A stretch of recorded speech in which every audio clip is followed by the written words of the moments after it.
प्रथम थर आम देखिलु जे गोटे सरकारी संस्था रे लेखक मानू देवाई पैसा नहीं कांगल हो सरकार दरिद्र हो जो सरकार रे मुख्यमंत्री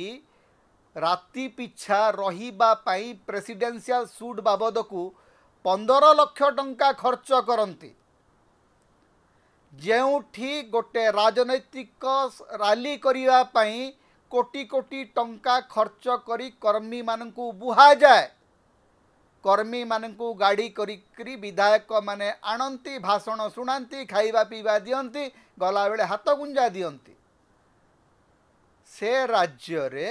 लेखक लेखिका मानकू देबा पाई ओडिशा सरकारंकर 5टी टंका नाही 200 लेखक 2टी बैठक को आसीथिले जदि हजारे हजारे टंका अति बेसी रे तांकू दिया जाई थांता ताहले 2 लाख टंका खर्च करा थांता ओडिया अस्मितार नारा देइकरी ओडिशा रे सरकार गढ़ी थिबा मोहन माझी सरकार एते कांगाल जे तांका पाखरे टंका 2 लाख भी नाही